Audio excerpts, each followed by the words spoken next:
you feel ready. Okay, I'm ready. Okay, yeah, then let's start. So the topic of the lecture today will be the scalar perturbations, which is something we've kind of hinted at already a couple of times in the first two lectures. So to remind you where we stand, so kind of in the first lecture, we discussed about some cosmological problems or puzzles, the horizon problem and the flatness problem in particular. And we realized that we can resolve them if we postulate a phase in the very early universe with an equation of state parameter of -1. And then what we saw in the last lecture is that we can implement such a somewhat strange equation of state parameter actually very easily by considering a case where we have a single homogeneous scalar field slowly rolling down a scalar potential with a large vacuum energy. And then this vacuum energy is essentially what blows up the universe and what leads to exponential expansion. And this solves, in some sense, the flatness and the horizon problems. And now I promised you that inflation does more than that, right? It can also kind of generate the tiny anisotropies that we observe in the CMB, and also which are the seeds for structure formation. And the goal of the lecture today is to kind of understand how that happens and how kind of we can, in a predictive way, say something about these scalar fluctuations. So we started already a bit in the last lecture by looking at the scalar vector tensor decomposition, right? And we realized that in the metric tensor, right? So we did, of course, the homogeneous part in the metric tensor. But if we want to perturb the metric tensor by some quantum fluctuations, for example, then we found that there were two scalar, two vector, and one tensor degree of freedom hiding inside. And also, I mean, we also shouldn't forget we have the scalar field phi, right, which was the slowly rolling homogeneous scalar field, which is often called the inflaton because it's responsible for inflation. And this, of course, also we can perturb. We can also introduce fluctuations, and we will get one additional scalar fluctuation out of here. And then we also, very briefly, was a bit fast maybe towards the end, we looked at the general coordinate transformations of general relativity and understood that there were two scalar degrees and one vector degree of freedom inside coordinate transformations, which means if you kind of want to write down a physical theory and you want to kind of respect the symmetries of general relativity, you kind of have to make sure that at each, like if you want to kind of get the same result no matter where in space you describe your theory, so better be invariant under these coordinate transformations. And this essentially then implies that you can, that two of these, that these two scalars essentially actually describe in some the gauge dependence of the theory. So to be a bit more explicit, since it also came up in the questions yesterday, so essentially the underlying issue here is that you want to describe some observable object in some way, right? For example, you want to describe some field as some homogeneous part. So this is the field, this is the homogeneous part, this is the fluctuation, right? And now to get the homogeneous part of the field, you need to essentially perform some spatial average. But in order to perform some spatial average, you need to define which spatial hypersurface you're actually averaging over. So this is actually essentially a gauge, and this is what we here refer to as the gauge dependence of general relativity, right? Essentially, it's the choice of coordinate system. And at the end of the day, your physics has to be independent of this choice. So hence, because this x bar is dependent on our kind of choice of coordinate system, it means that the fluctuations here on the left-hand side also are gauge dependent. And hence, if we construct some observable from these fluctuations, kind of we have to be sure that we're not kind of constructing something which is unphysical. And there's two ways of doing this. One is kind of you have to work a bit harder for this. You kind of have to define yourself a gauge invariant scalar. So some object which is constructed in such a way that it always gives you the same result, no matter on which coordinate system you look at it. And one example of such a gauge invariant quantity, and I won't prove this here, but it's the curvature perturbation R. And you can construct it from psi, which is one of the scalars in the metric, and delta phi, which is the fluctuation the inflaton. And this is in fact the gauge invariant quantity, which is used most commonly when we discuss the perturbations of inflation, and we will use this also today. The alternative approach is to say, well, as long as you don't make any mistakes, right? As long as you don't make any mistakes, you can also just pick a gauge. So you can choose a particular coordinate system, which is convenient for your computation, and you can just perform all the computations in this coordinate system. And then at the end of the day, because you know your physics has to kind of respect the invariance under these transformations, if you really compute an observable quantity at the end, that quantity essentially has to be the same no matter kind of what gauge choice you made in the beginning. So this option B, in some sense, is the easier, often computationally the easier strategy. You just have to kind of make really sure you make no mistakes on the way.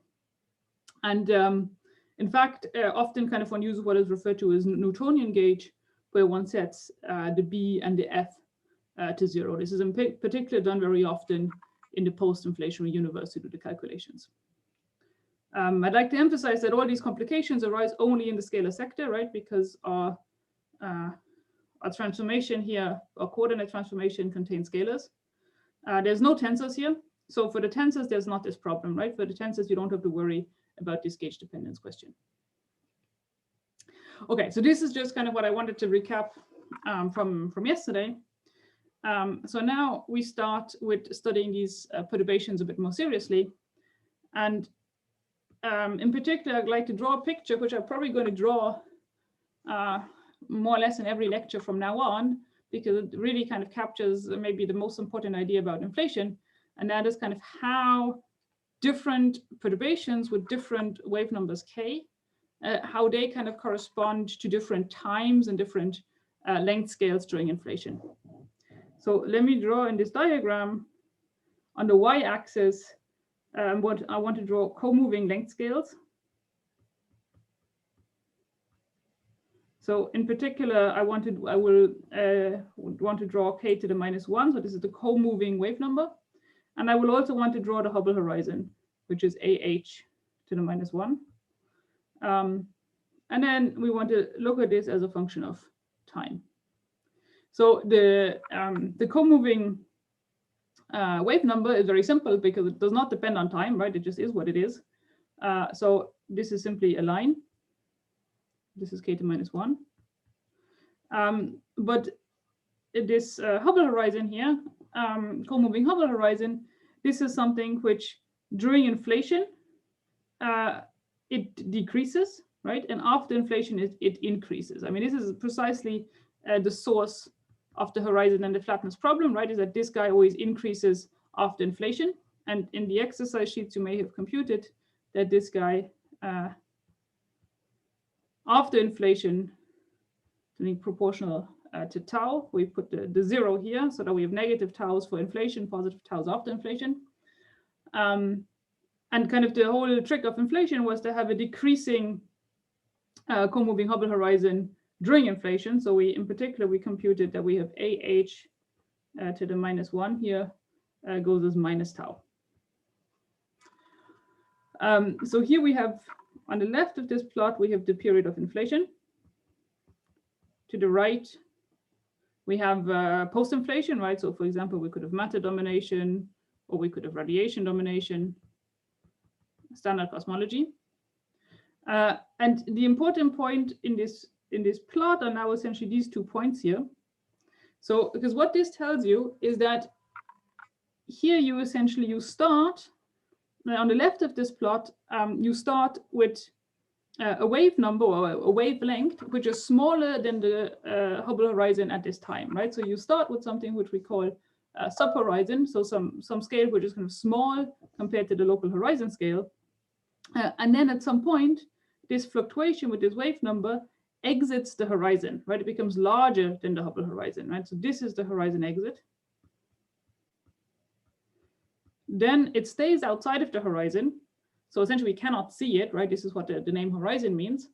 But then due to this change in how the Hubble horizon evolves, at some later point in time, it will re-enter into the horizon. So this is what we call here the horizon re-entry.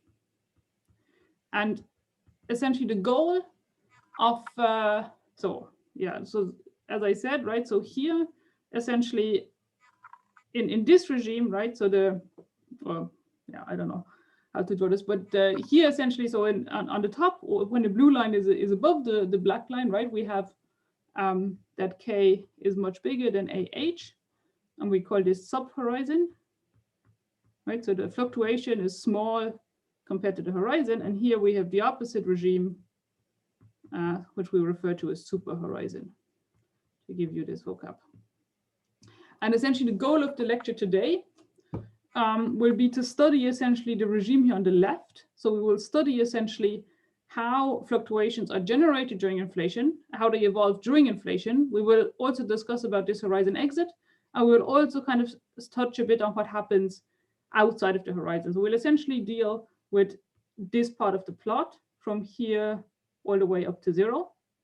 And then in tomorrow's lecture, we'll have to deal kind of with the right part of this plot, right? So essentially what happens to these fluctuations once they start to re-enter the horizon.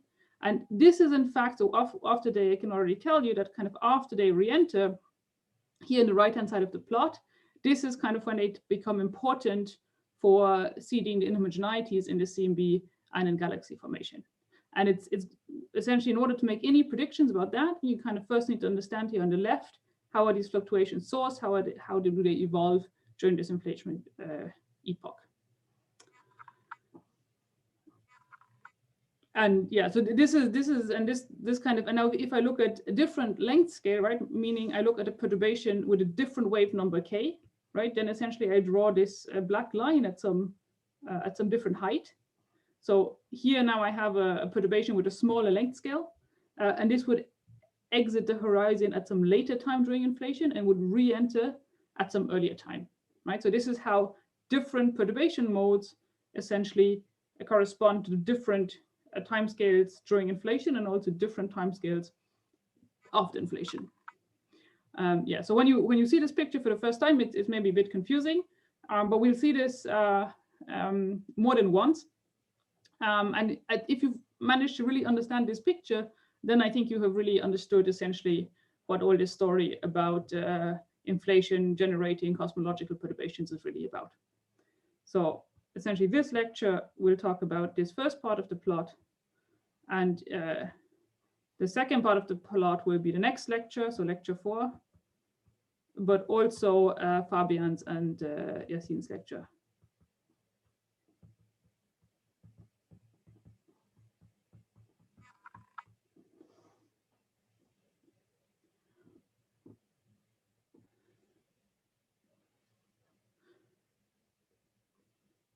Okay, so there was a bit of a question what's in the chat, what's going on here with the 0. So this is simply, so this is simply what is separating the phase of inflation, right, and the phase after inflation.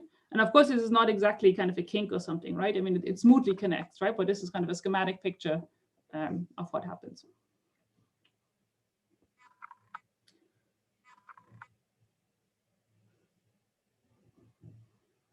So on the y-axis, answering to the chat again. So on the y-axis, we're seeing co-moving scales, right? So the black line is the co-moving wave number, and the blue line is the co-moving Hubble horizon.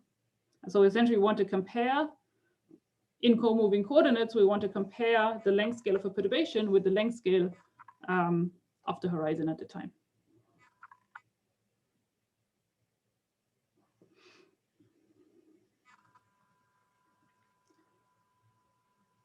Okay, another question, what about the mode that is always sub-horizon, right? So you can essentially, well, I mean, it depends on how, if you make kind of, if you want to be always sub-horizon, right, you have to kind of be very far up here, which in principle is possible, right? But then you kind of have to, I mean, it depends on how long inflation lasts, right? I mean, if I continue this blue line forever, it will catch up with any possible scale.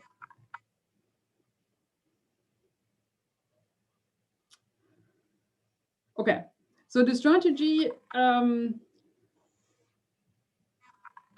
is it unphysical that we're considering negative conformal time? No, not at all. I mean, this is kind of the point that I made yesterday, that during, I mean, it's a choice of essentially you can put the 0 where you want, right? I mean, you could also, if it's a bit arbitrary that I choose this point to be 0, right?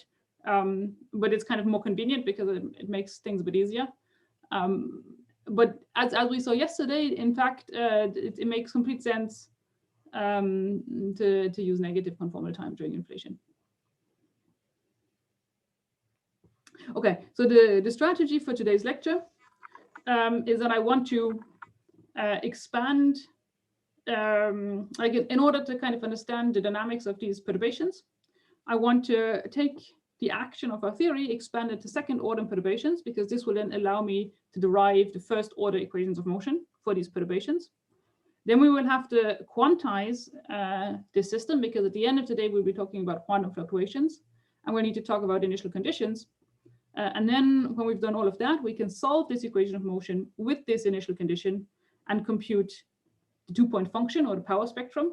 And this will essentially contain all the statistical properties of these perturbations that we can then use to make quantitative predictions for the late universe.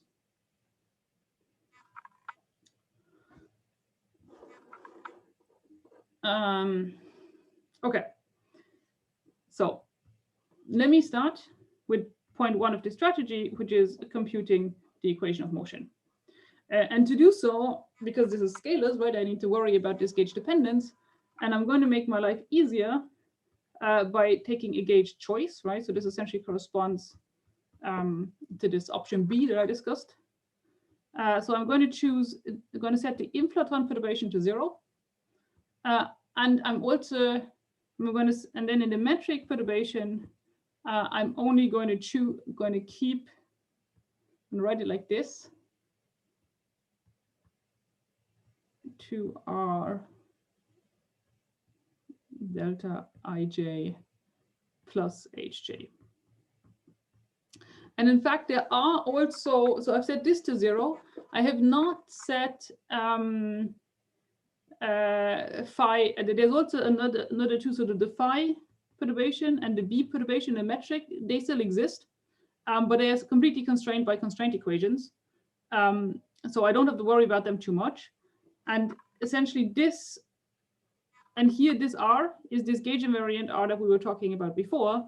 And so since I know that at the end of the day, so I'm a bit mixing this approach A and B here, right? So I'm essentially using a gauge invariant quantity from which I already know at the end of the day that's going to be gauge invariant. But I'm in addition, I'm making a gauge choice just to simplify my computations, because otherwise we'll just end up with very, very long equations. If you want to understand this in more detail, I recommend the appendix of Daniel Baumann's lecture notes, where he goes through all of this in a lot more detail than what I'll be doing here. So if we do this, right, and we plug this essentially back into the action of the inflaton plus the Einstein-Hilbert action, and we expand everything up to second order in the perturbations, then, and this is a long computation, right? So this is here, there's many. I mean, I recommend you do it. It's kind of nice, but it's also a bit tedious, right? So, but if you do this, you get this result. So you have a cubed phi dot square over h square r dot square minus a to the minus 2 del I r square. Now, to simplify this, we're going to introduce a parameter z, which is defined as a phi dot over r over h. And we're also going to introduce, in a second, a parameter v, which is z times r. So just a rescaling of the scale invariant variable, which is called the Mukhanov variable.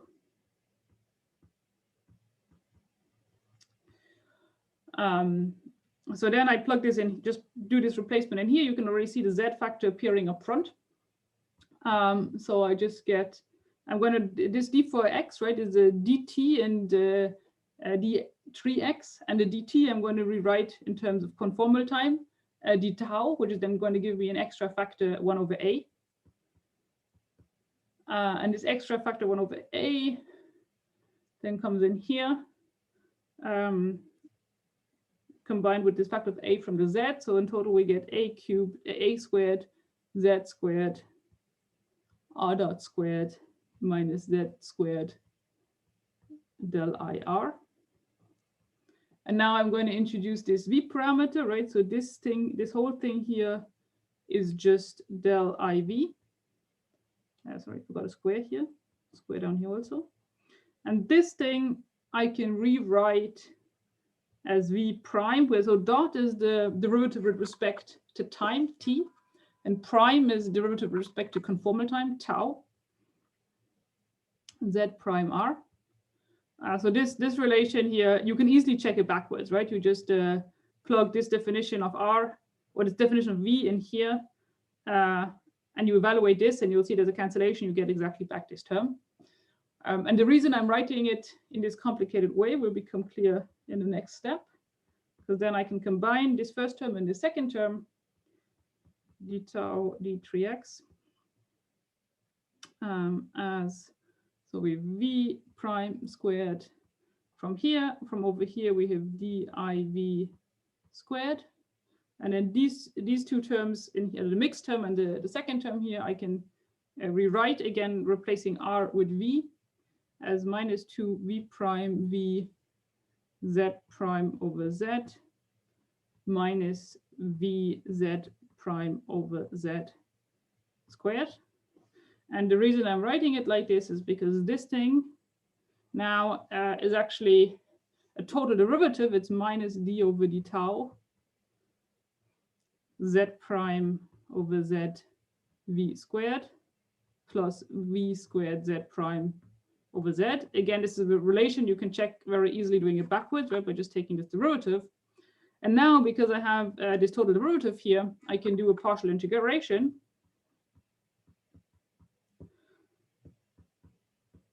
I will drop the boundary term. And then what I get here is simply v prime squared minus del I v squared plus z double prime over z v squared. And this is maybe an action which looks familiar. So we have here our parameter v. We have a kinetic term, so the time derivative and the spatial derivative. And here, this is just a mass term, right? Because just a v squared term. So in some sense, this z double prime over z is an effective mass term for this fluctuation. So we're just looking at the harmonic oscillator equation, as always, right? Because at the end of the day, physics is always harmonic oscillators. So we're looking at a harmonic oscillator equation with a mass term z double prime over z, which is in general time dependent.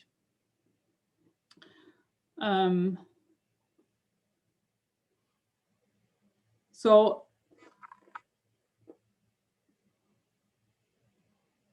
now we can, let me just get kind of to the end of this little section, and then I'll check in the chat what's going on there. So we can now, it would be convenient to do a Fourier expansion, right? Because we wanted to deal with everything in linear order in perturbation theory.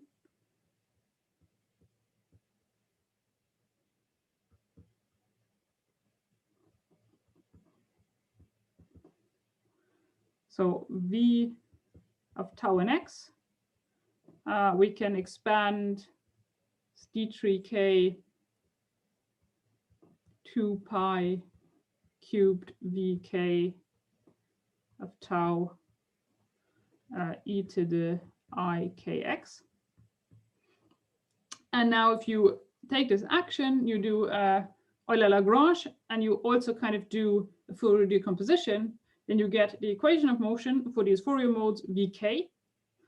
So you get that vk double prime plus k squared minus z prime over z times vk equals 0.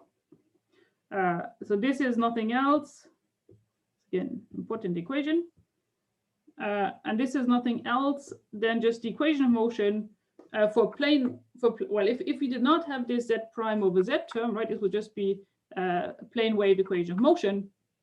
And now essentially you have in addition this mass term z double prime over z. And this is, I'll give this a name, M, for the Mukhanov equation, because we'll need this later. Mukhanov equation. And you may have noticed that I dropped the vector here on the k subscript. The reason being that here really only appears k squared, so the absolute value, and hence for different different coefficients of vk, which have the same absolute value of k but different direction, you get the same equation. So essentially, I don't have to distinguish. I don't worry about directions. It's just really same evolution equation independent of the direction of the k vector. And you can this z double prime over z, if you recall that z we defined up here as a phi dot over h, then you can essentially, using the Friedmann equations, you can show that in the slow roll approximation, this is roughly given by 2a square over h square, which means that if the mass term or the k term dominates here, depends precisely on if we're subhorizon or superhorizon, right? As we discussed earlier today. So in particular, on subhorizon scales, so for k much bigger than then you can essentially drop this second term, right? And you just get a free oscillator, simple plane wave equation. Whereas in the opposite limit, so the superhorizon scales, okay, smaller you actually have to worry about this z double prime over z term because that dominates the dynamics. And this is precisely essentially what will happen on superhorizon scales at when the mode has left the horizon. Okay, so now let me have a brief glance at the chat. I won't answer all questions now, I think, right? Because I try and answer the ones that are kind of really immediately related to what I'm doing here now, and then we can keep the other ones for the end of the lecture, so we don't run out of time again, or also for the question session.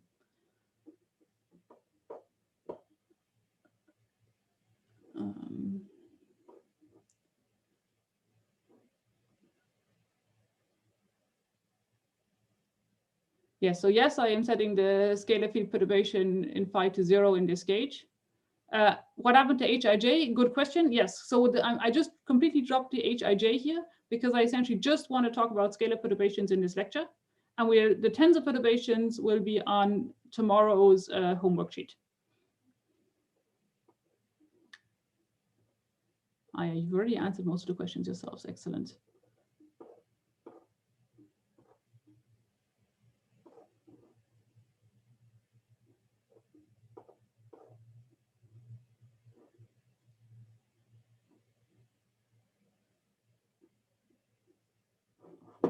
Okay, so I think that kind of answers the questions that were like immediately related to this computation. So let me then, there's no more questions. Let me move on to the second. So if we go back to our computational strategy up here. So what we've done now is this point number 1, right? We've expanded the action to second order in the perturbations, and we've derived the equation of motion for these fluctuations. Now, so far we haven't kind of said where these fluctuations came from, right? I just kind of said, okay, we're just going to perturb our system and kind of look at the equations. Now, actually, the logic behind these perturbations is that they're really kind of quantum fluctuations of the inflaton and of the metric. And hence, we need to progress, we need to go to step 2. So we need to quantize our system. And that will also tell us how to set the initial conditions. So number 2 here is quantization and initial conditions.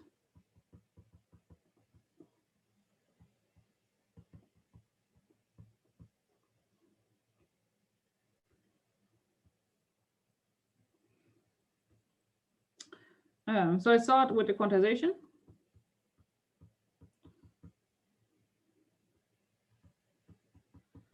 So above we wrote the Fourier decomposition of V, right? And now essentially we're going to go from V to some quantum operator V hat. And essentially all that we have to do now is we have to take a Fourier decomposition and add creation and annihilation operators.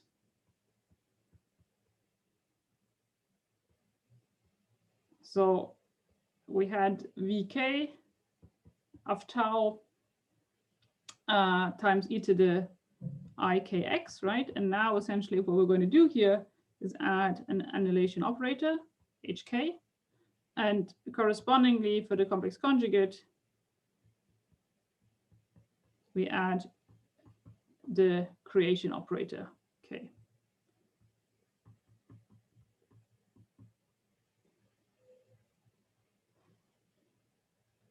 And the annihilation creation operator, we require to respect canonical commutation relation. So a k, which you commuted with a k prime, dagger,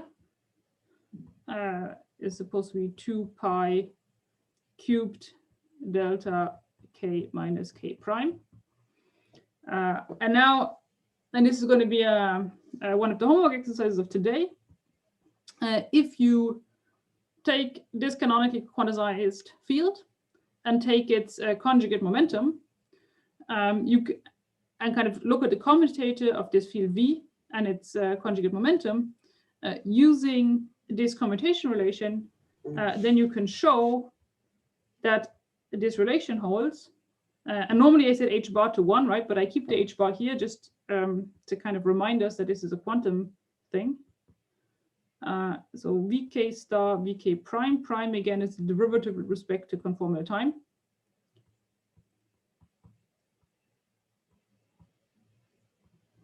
Equal 1.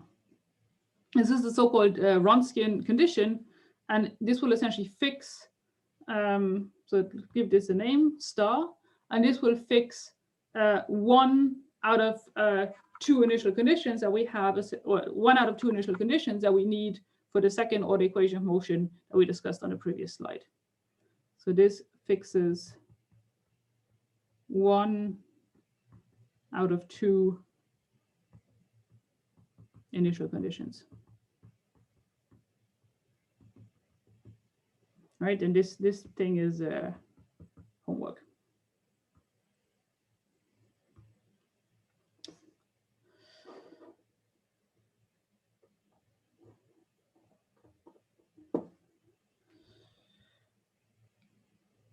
Now we need to still fix the second initial condition, right? So still have a second initial condition.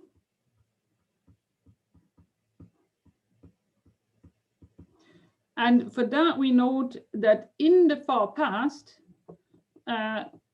because of the evolution of the Hubble horizon that I showed in the very beginning, so in the far past, because this is where we want to fix the initial condition, we will always have, if you go far enough back, you will always get to the point where k becomes much bigger than ah, if you recall this plot from the very beginning.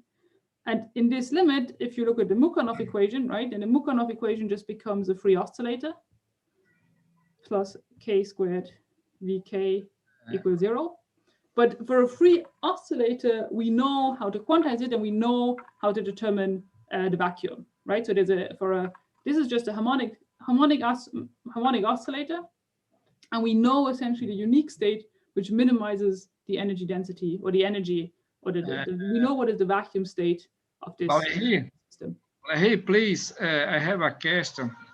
Yes, it's very difficult for me to understand how a normalization condition, like the one you put here, is interpreted as a boundary condition.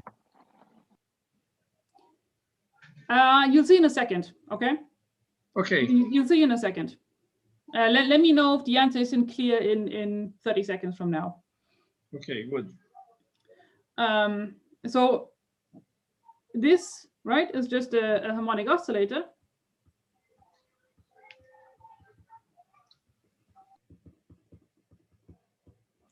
So there is a unique state which minimizes the energy.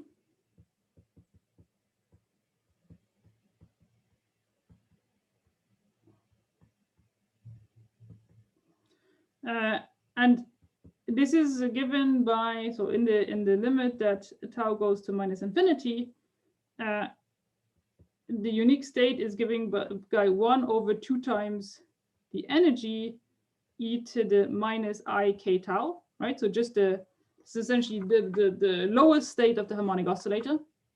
And Adamir, to answer your question, if I did not have this condition above, I would have to write here the positive frequency mode and a negative frequency mode. Right, there's two solutions to the normal harmonic oscillator: the positive frequency mode and negative frequency mode, which both come with the same energy.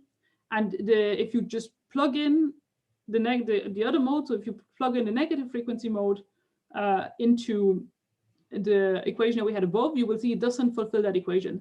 So this equation we had before kind of kills the negative frequency mode and only leaves us with the positive frequency mode. And this is kind of how it helps to completely determine the initial conditions. So this again is important. And it is called, so this particular vacuum is called the Bunch-Davis vacuum.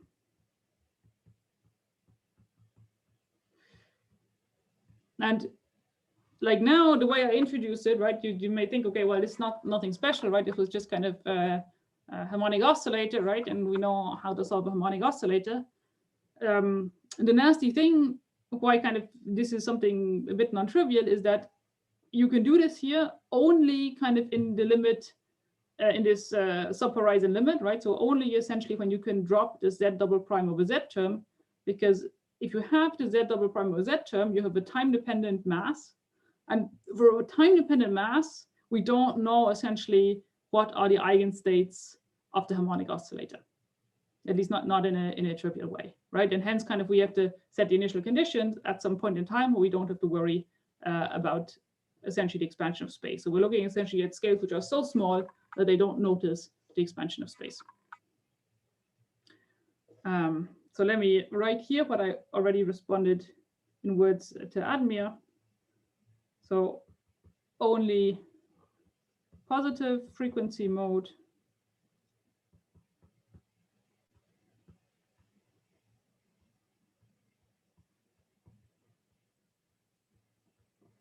due to this condition star.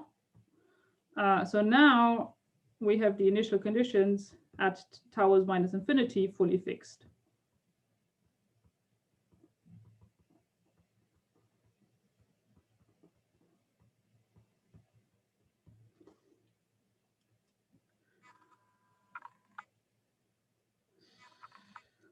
Okay. So now what do we have, right? So where we stand now, we have an equation of motion, right, which was our Mukhanov equation up here. And we have initial conditions, right, which is this blue box down here, the Bunch-Davis vacuum. So now what we can do is we can actually solve this system, right? So we can solve the equation of motion subject to this particular initial condition. So solve Mukhanov equation with these initial conditions to make our life easier in a de Sitter background. So de Sitter really means I'm going to take h to be exactly constant, which is then of course not exactly the reality, but it will serve for our purpose here. So taking this exact de Sitter means really tau is exactly given by minus 1 over ah. So then I can evaluate this z double prime over z term trivially, and I get that vk double prime plus k squared minus, and now this z double prime over z term just becomes 2 over tau squared, vk equals 0. So this you can plug into Mathematica or your favorite problem, And what you will find that the solution to this is Vk e to the I k tau. Now there's a minus sign wrong, either here or above. I think it's wrong here, so let me add minus 2k 1 minus I over k tau. So this is the exact solution in this limit. Give it a name.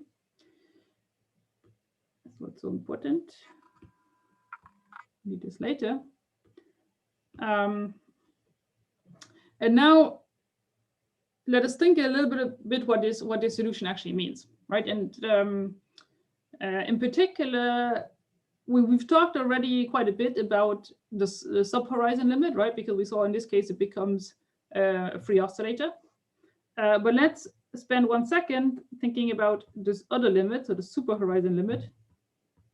So the which is essentially given by k over ah, which is minus k tau, much smaller than 1, right, as we saw beforehand. So in this case, essentially, I can drop this k squared term, right? So then my equation of motion is just vk double prime minus 2 over tau squared vk equals 0. And this again is an equation which is easy to solve, right? You can solve it. The easiest way is always to do it backwards, right? So I give you the solution, you can easily check that it solves. So the general solution to this is a tau squared plus b over tau, where a and b are constants. And now, if we go back to our original variable r, which was proportional to vk over a, just to get the time dependence right. So we get an additional 1 over tau factor. So this is minus ah tau cubed minus bh. So the interesting observation now is that as during inflation, right, as tau goes to 0, this term decays, so it goes away. So it may have been there in the beginning, right? But towards the end of inflation, this term will become subdominant. And this term becomes constant, or is constant, right? So b is essentially an integration constant. So this means that on superhorizon scales, we no longer kind of have a free oscillator. We don't even have anything that oscillates, right? We just saw, let me make this clear, right? I mean, constant means no oscillations. So essentially our oscillating function just becomes a constant function on superhorizon scales, and it just sits there doing absolutely nothing for billions of years if you want, right? And then we'll have to kind of see what happens after it re-enters the horizon at some later point. And this is the concept of freezing out of scalar perturbations. Okay, let me have a look at the chat.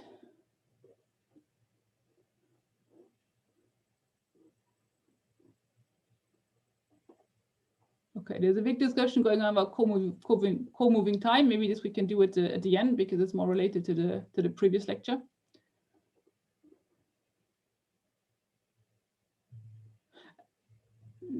So here the Bunch-Davies vacuum is I never said it was thermal, right? It's really just the minimum of the harmonic oscillator.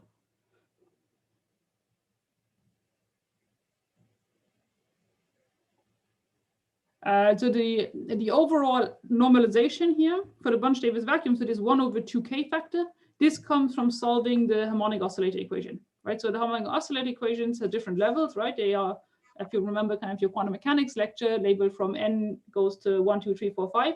And this is essentially the lowest level of the harmonic oscillator. So that's where the normalization comes from.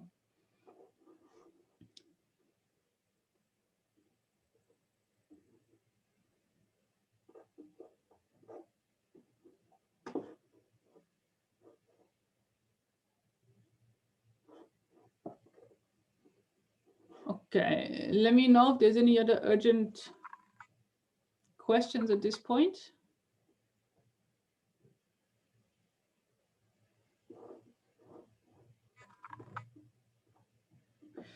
Okay, then let's proceed with the last step of our procedure. So let me scroll up again to remind you. So remember here we computed our equation of motion, we quantized it, right? We even solved it. And now what we need to do is we need to compute a power spectrum, because the power spectrum will contain all relevant statistical information.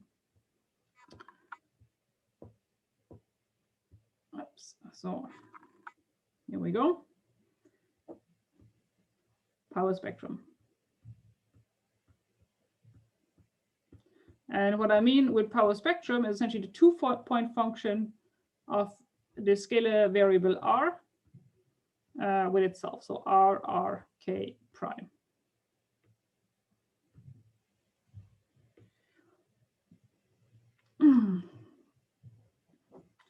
And before we compute it in this specific case, let me say let me talk about some general properties of this power spectrum. So in cosmology, kind of the standard assumptions in cosmology are statistical homogeneity and isotropy. Statistical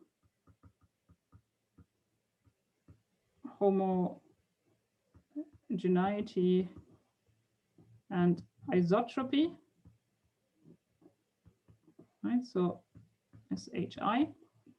And what this means is that if I take this two-point function, right? So r of t and x, r of t and x at two different, at the same time, but at two different points in space, right? So this is then, let's call this some quantity zeta of t x and x prime.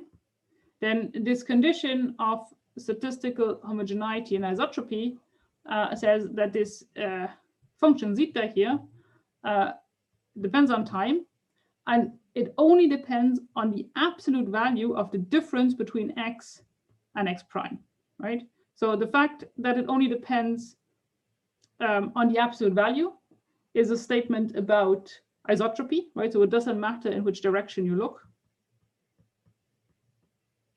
And the fact that it only depends on the difference of the two locations and not on the absolute location itself is homogeneity.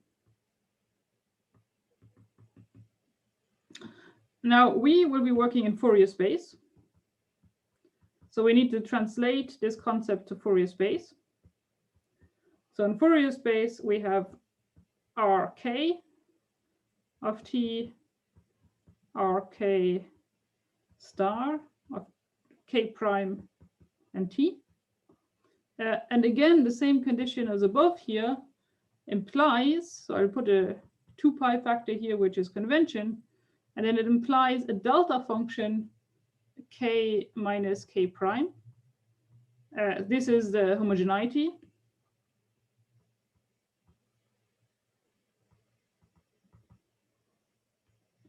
And it implies then that this, what is ever left here, what we call the power spectrum, is only a function of the absolute value of k and no longer of the direction, right? So here again, you recognize isotropy.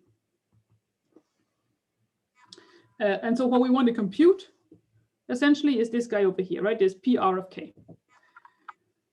A related quantity, which I will introduce here, because we will need it later. So we will also need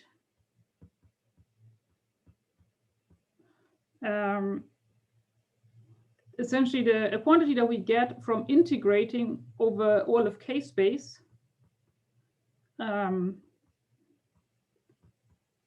This power spectrum. So now you can kind of write this out, right, in spherical coordinates, and then you can get here that this is d ln k k cubed 2 pi squared PR of k. And very often, because very often we deal with these quantities inside the integrals, right? So very often, instead of working with this PR, we will instead work with this combination. And in my lecture, I will refer to this as delta r squared. And I have to warn you that you will essentially not find two set of notes which contain the same convention here, right? So some people use straight p, some people use curly p, some people use delta, some people use a. So the important thing to know is that there's two different quantities which people commonly use, which is this guy, and they are related by a k-cubed factor. And the convention for the two pi's can also differ from literature to literature. So this is the convention I'll be using in my notes. And I'm not sure if it's consistent with what Fabian and Yasin are doing, but just to make you aware of this issue. So with that, let us now actually compute this power spectrum.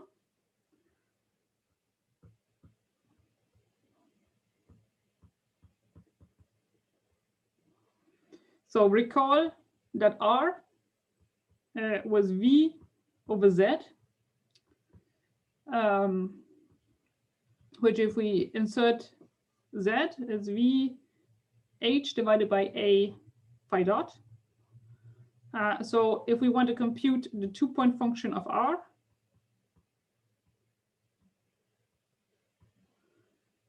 this we can relate essentially to the 2-point function of V.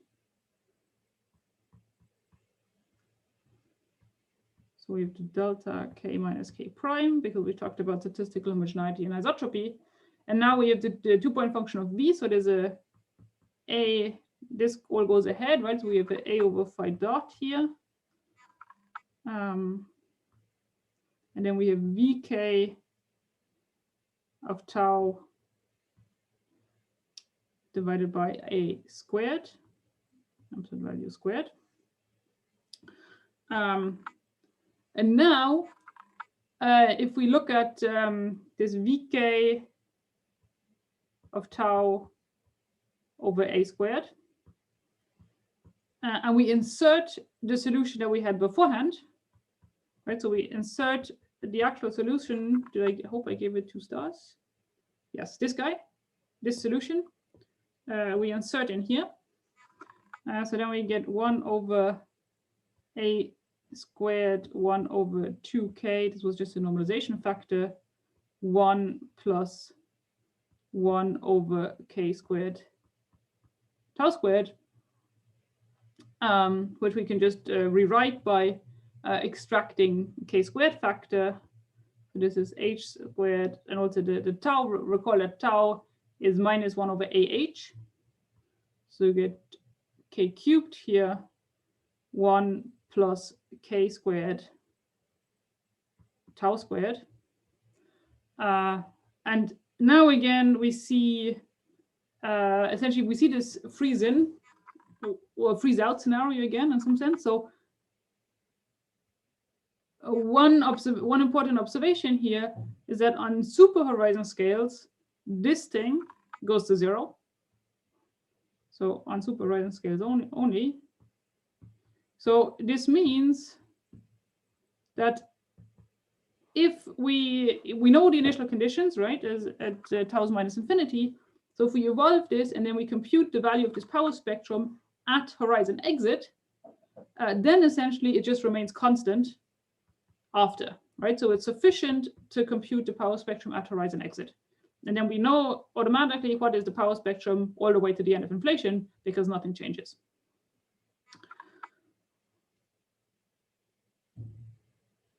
And we will, so yeah, because this is so important, let me maybe write it down in words so that you have it in your notes afterwards. So the important observation is that R squared at horizon crossing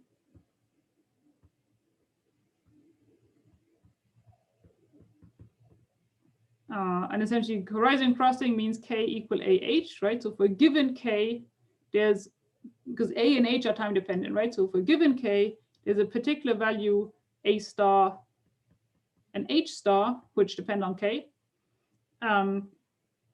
And at this point in time, also the phi, the inflaton takes some value phi star, and well, H takes some value H star. And then any time after this horizon crossing, this remain constant.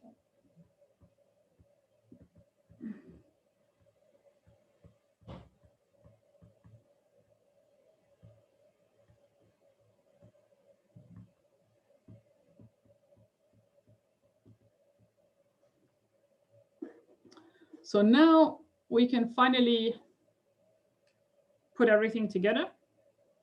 So we can compute RK prime.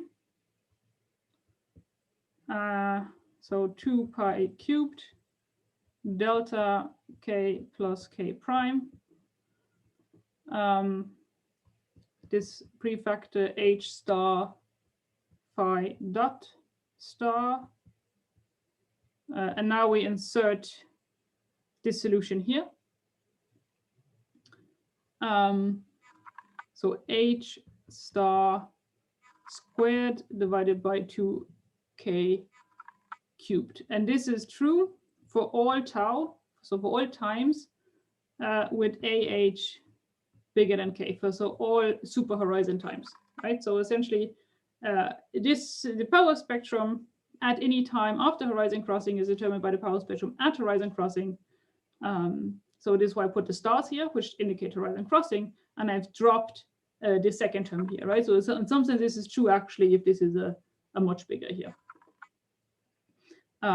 So then we can extract what is this power spectrum PR, or directly what is this delta R squared. Just read it off here. So it's h star divided by 2 pi cubed h star phi squared. And this is the final result of today's lecture.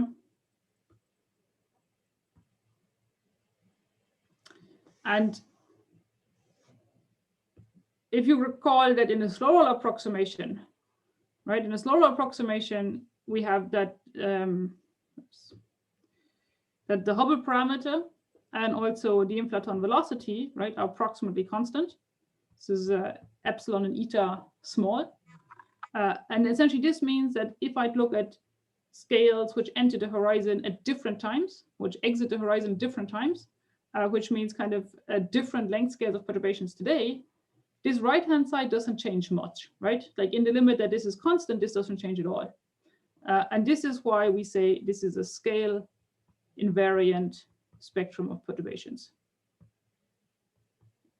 So essentially the prediction of inflation is that we get scalar perturbations with an amplitude which is determined by the Hubble parameter during inflation and the velocity of the inflaton during inflation. And these scalar perturbations have the property that they're essentially the same at each length scale, right? And that is, of course, a property that one can probe. And that's all I essentially wanted to say on the scalar perturbations here. On the homework sheet of tomorrow will be the exercise of going through the same steps for the tensor perturbations, which is easier because you don't have to worry about the gauge dependence. So with that, let me stop here and take some questions.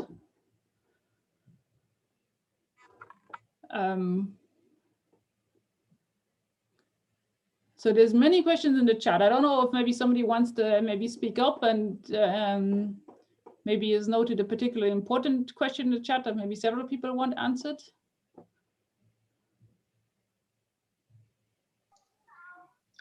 I have a question. Yes. Your last result here, it is valid for a pure de Sitter, model, right? No, so it's in my computation, right? Because I didn't want to make the computation too complicated, right? So the Mukhanov equation, in deriving the Mukhanov equation up here, at some point we made this assumption.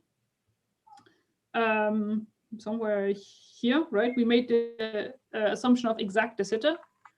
But if you drop this assumption and you go through with the same computation, you in fact also get the same result. And so the leading order time dependence is encoded in the time dependence of h and phi dot on the right-hand side. Okay. So the way I did the derivation, you're right? I assumed exact de Sitter. I'm just giving you the additional information that this result is actually more general than that. But Valerie, this calculation is still valid. For instance, if the universe started like the Sitter model and do a smooth transition to the radiation phase. I mean, the universe in the beginning is non-singular, is de Sitter, but is an unstable de Sitter model. Then it does a transition to the radiation phase. This kind of computation is still needed in this situation. Well, so I'm making this computation is valid in a slow roll approximation. Right, so this is what I assumed throughout, and this is also kind of what we assume in this last step. It's not valid outside of slow roll approximation. Okay, but may we say that if the universe is the beginning of the universe is non-singular, because here we have the assumption that the universe in the beginning is a singular universe, and there's no singularity anymore, right? Inflation cured the problem of the singularity. There's no singularity anymore. Yes, but then we need we need to build an inflationary phase in such a way that almost the Sitter phase starts in some moment below the Planck time. But if you have a model that in the beginning is the Sitter, and so the universe started in a non-singular way, right? And then it is stable, is unstable, and then goes smoothly to the radiation phase.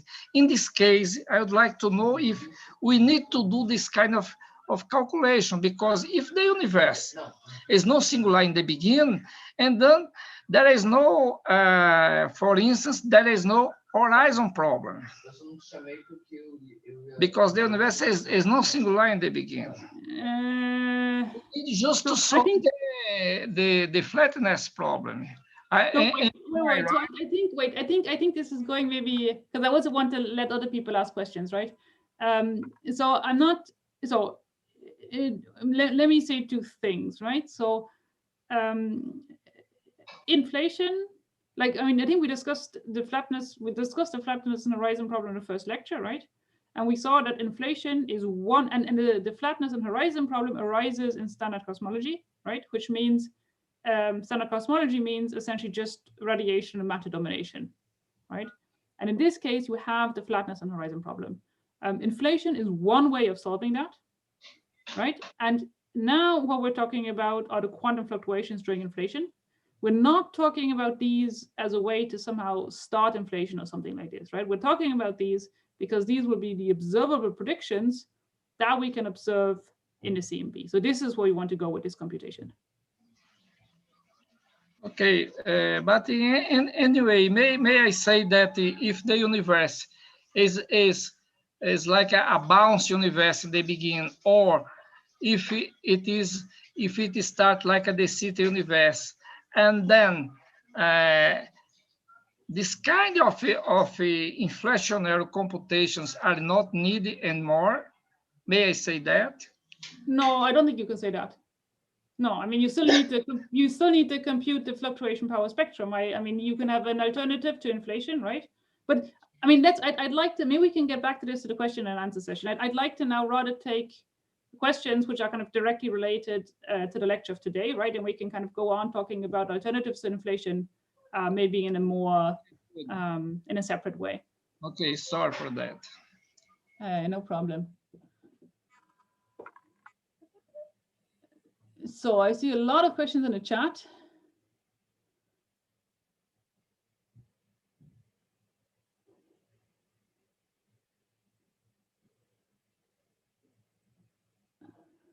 Not all of them I understand. So for example, Robinson was asking about the vacuum energy, but I don't quite understand what was the question about the vacuum energy. I don't know if you want to speak up and explain.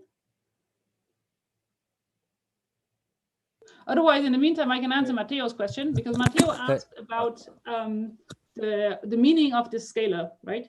And that's a good question, right? So I just of the scalar R. So I just introduced it kind of as some gauge invariant quantity, but it does have a physical meaning, and the physical meaning is that it is the curvature on hypersurfaces of constant density, right? So you imagine you have an inhomogeneous universe, and you now draw contour lines of constant density through this inhomogeneous universe, and then this quantity R is the curvature of these hypersurfaces. So this is kind of a way of, one of many ways of encoding the density perturbations.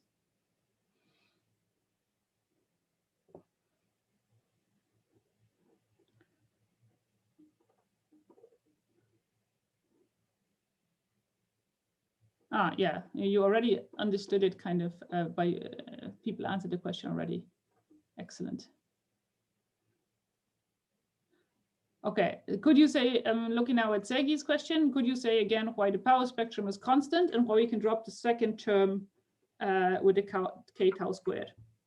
All right, so let me first say why I can drop the second term. So remember that super horizon scales, right? We actually had it up here when I talked about super horizon, right, means essentially that k times tau is much smaller than 1, right? So as essentially time evolves and I enter into the super horizon regime, k times tau becomes much smaller than 1, right? Which then means that I can drop the second term with respect to the 1 only on super horizon scales.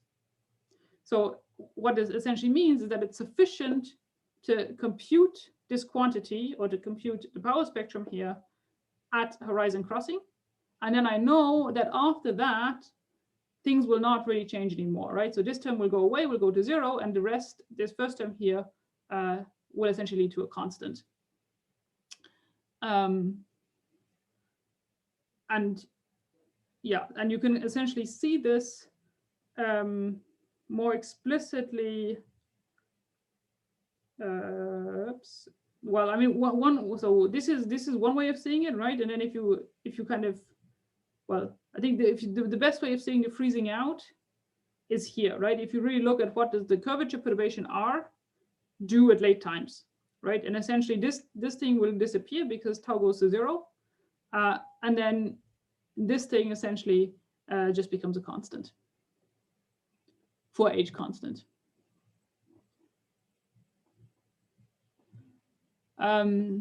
Is the delta classical? So the I assume this is the Dirac delta in this isotropy relation, this guy.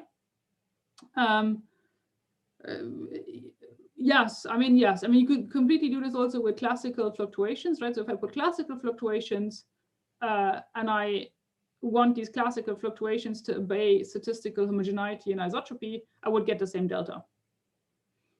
It's really just kind of reflecting the absolute value and the x difference that we have in the real space relation.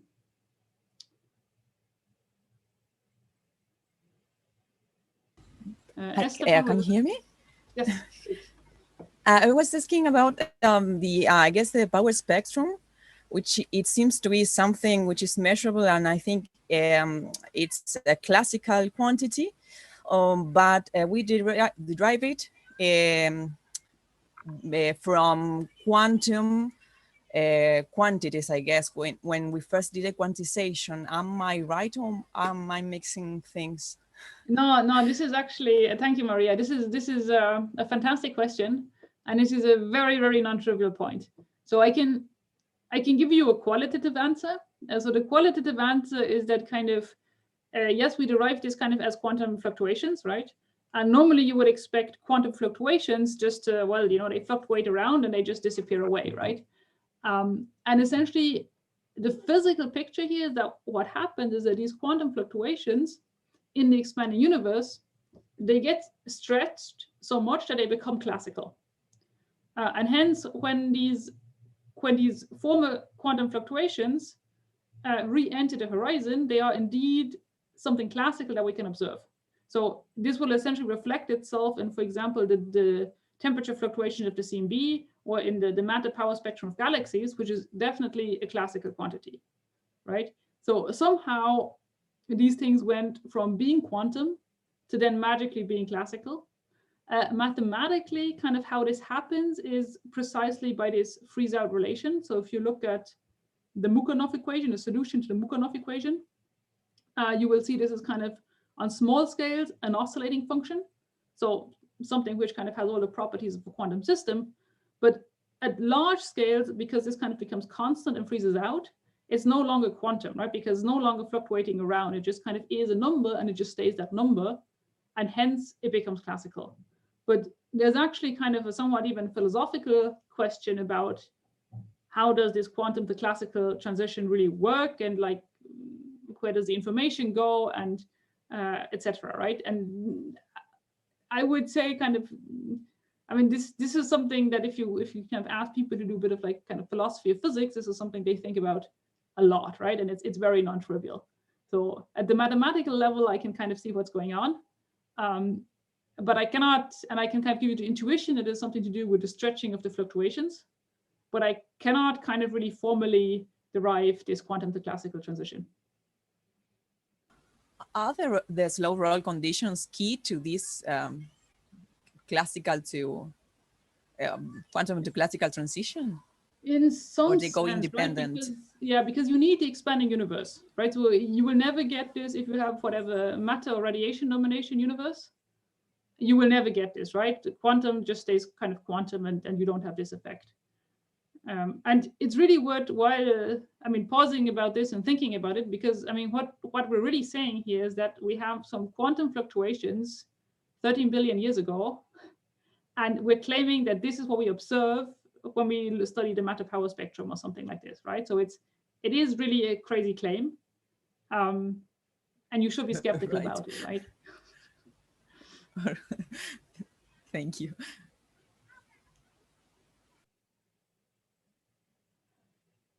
Esteban was asking about a factor of 2, but I don't know which factor of 2. So don't know if you want to speak up.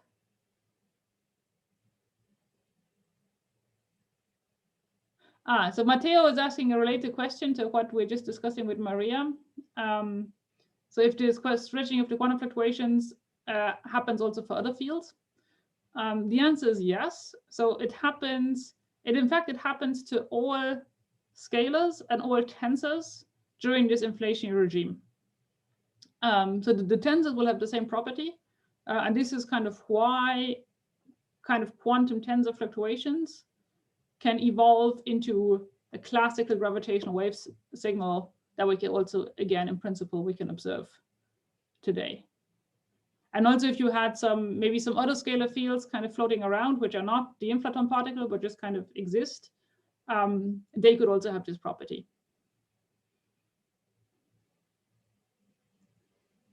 Disha is a good question. So when these fluctuations are stretched, why don't they become negligible since the expansion is exponential?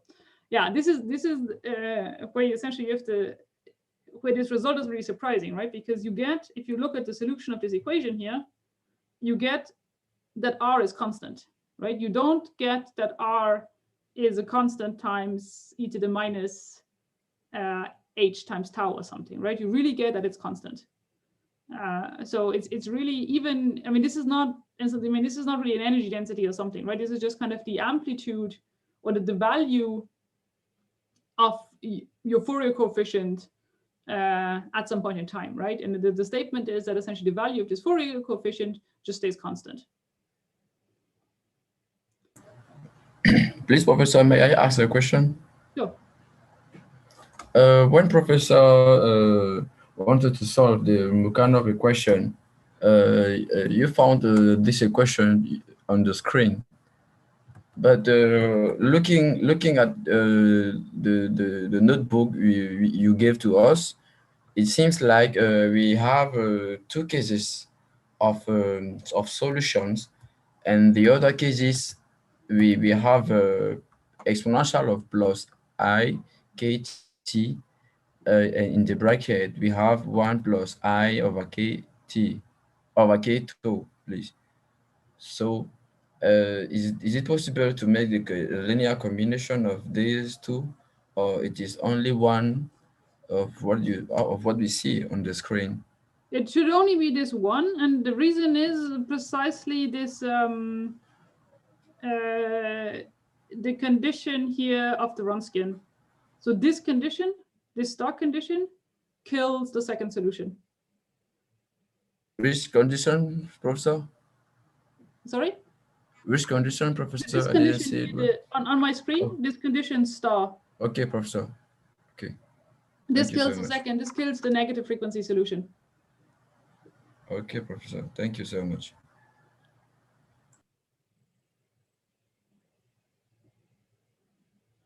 Okay, Pablo was asking if these perturbations are good approximation to the C anisotropies.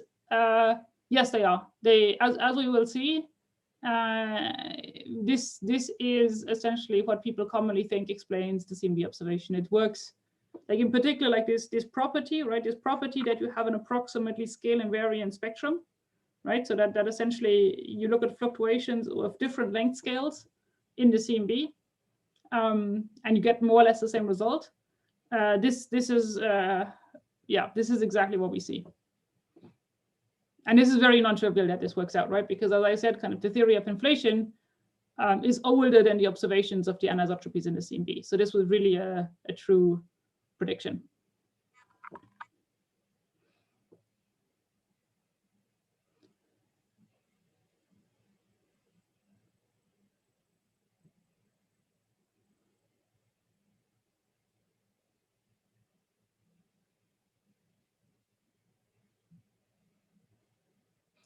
Okay, Paul, I'm jumping back a bit. So Paul is asking a question about the subhorizon scales, right? So if you have a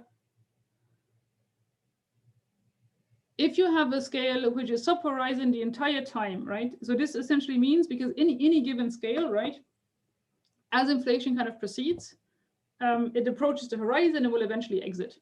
But you could imagine that you have a scale which is kind of so small that inflation ends before the scale is ever exits the horizon, right? So some very small scale, which just kind of is quantum, and then at some point inflation is over, and that scale never got a chance to leave the horizon.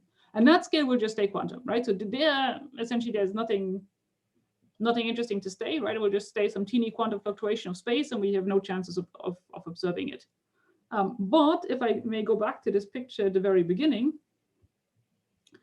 with this picture here, you can see that essentially modes, I mean, I can also look at it. So let's say today we maybe study this mode here, right? And we learned something about the power spectrum at some given, the power spectrum here at some given point in time during inflation then corresponds to the power spectrum leaving the horizon at some given point in time after inflation. And let's say, hypothetically, right, let's say that the CMB happened right here at this point in time, right? So let's assume, just for the fun of it, let's assume that here happens CMB decoupling, right? So then essentially these will precisely be the fluctuations which sources the CMB perturbations at very large scales. And now, on the other hand, if we take some mode down here, right, which kind of just left the horizon at the very end of inflation and re-entered shortly after, this would correspond to scales which are much, much smaller than the CMB, right? So they would kind of have undergone a phase where they were super horizon, where they were frozen, but when they re-enter today, they correspond to smaller scales. And these smaller scales, for example, we cannot probe them with the CMB because we don't have really the resolution, but we can probe these smaller scales with not very well, right? But we can probe them to some extent with other probes. So, for example, if we had very ginormous perturbations here on small scales, we would know because, for example, they would collapse and form black holes, and we would have seen those black holes. So we have some weaker bounds at smaller scales, but the strongest bounds that we have essentially come from the CMB. So the strongest bounds that we have correspond to modes leaving the horizon at a particular point in time, which, if you remember, that kind of our picture of inflation is that we have some scalar field in some rolling down some scalar potential, right? So this is essentially phi is also a time axis. And so at some point in time, the field is at some point on this potential. And since the CMB scales correspond to, by this picture above, to a particular point in time during inflation, it means that the CMB probes the scalar potential only at some particular position, right? And essentially what you're asking about is essentially a smaller scale. So this corresponds to later points on this trajectory. And here we know very little about the scalar potential. We know pretty well around the CMB scales with some caveats that we'll talk about. But we don't really know what it looks like before, because that's outside of our observable horizon. And we don't know what it looks about further down, because we don't have good probes for small scales.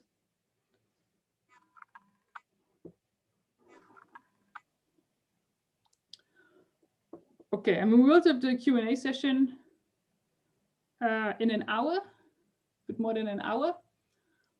So I don't know if there's any more urgent questions now. Maybe people can speak up, and maybe otherwise we can postpone the rest for the Q&A session. And I also do have kind of an eye on the Slack channel, so I will try and at least occasionally answer questions there also. Thank you, Valerie, for the lecture. So yeah, I guess we'll see each other in about an hour and 15 minutes or 10 minutes.